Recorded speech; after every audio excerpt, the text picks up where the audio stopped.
ते माणसं सारखे माझ्या घरी खेटा घालत होते ना, ते सुद्धा येत होते ना. त्यांना निवडून यायला, त्यांना मोठं व्हायला अन्न पाहिजे होत. आणि आता तुम्हाला राजकारण करायला अन्न नको झालंय. आता अन्नाला पायाखाली घालून तुम्हाला वर चढायचंय का? कसं शक्य ते? माझ्या माणसाचं मरण का करायला तुम्ही? मला काय राजकारण करायचं तिथं मुंबईमध्ये जाऊन करा म्हणा. वाल्मिक कराडच्या पत्नी मंजिली कराड यांनी मोठा गौप्यस्फोट केला. वाल्मिक कराडवर मोक्का लागताच परळीमध्ये कराड समर्थकांनी आक्रमक भूमिका घेतली. कराड यांच्या आई आणि पत्नीही रस्त्यावर उतरल्या. त्यावेळी बोलताना जे आता आरोप करतायत तीच माणसं घरी येत होती, निवडून येण्यासाठी वाल्मिक कराड यांची मदत घेत होती असा गौप्यस्फोट त्यांनी केला. त्या काय म्हणाल्या ऐका. आमच्या महाराष्ट्रामध्ये एवढं वाईट माणूस भेटला काय झालं म्हणलं, त्या लोकांचं राजकारण व्हायलं. माझ्या माणसाचं मरण व्हायलं नाही तिथं. त्याला राजकारण करायचं तिथं जाऊन मुंबईत करा म्हणून काय राजकारण करायचं ते? माझ्या नवऱ्यासोबत राजकारण करून त्याला काय भेटणार आहे? आणि जे आरोप करत होते ते माणसं सारखे माझ्या घरी खेटा घालत होते ना, ते सुद्धा येत होते ना. त्यांना निवडून यायला, त्यांना मोठं व्हायला अन्न पाहिजे होत. आणि आता तुम्हाला राजकारण करायला अन्न नको झालंय. आता अन्नाला पायाखाली घालून तुम्हाला वर चढायचंय का? कसं शक्य ते?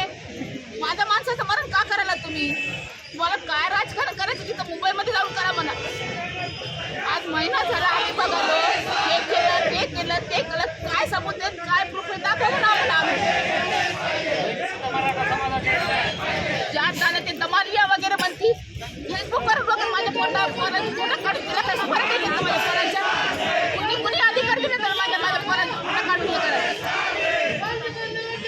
ज्या राजकीय लोकांनी माझ्या नवऱ्याला आरोप केले त्यांनी समोर यावं आणि मला सिद्ध करून दाखवायचे राजकीय आरोप, तरच आम्ही मान्य करू. अशा प्रकारे राजकीय आरोपातून हे सगळं सुरू आहे. आरोप करणारेच कधी काळी मदत घेत होते, त्यांनाच आता वाल्मिक कराडला पायाखाली घालून मोठं व्हायचं आहे असं मंजिली कराड यांनी म्हटलंय. वाल्मिक कराडवर मोक्का लागताच परळीमध्ये कडकडीत बंद पाळला जातोय. कराड समर्थक रस्त्यावर उतरले असून बीडमध्ये जमावबंदी लागू करण्यात आली आहे. आता वाल्मिक कराडांच्या पत्नी म्हणाल्या तसा आरोप करणारे कोणते नेते कराड यांच्या घरी येत होते, ते कशासाठी येत होते, त्यांनी कराड यांची काय मदत घेतली ते समोर येणंही महत्त्वाचं आहे. आता यावर पुढे काय काय घडतं त्याकडे लक्ष असेल. पण एकूणच वाल्मिक कराडवर लागलेला मोक्का आणि त्यानंतर पत्नीने केलेले हे गंभीर आरोप याविषयी तुमचं मत कमेंट बॉक्समध्ये सांगा. लोकमतचं यूट्यूब चॅनल सबस्क्राईब केलं नसेल तर आठवणीने सबस्क्राईब करा.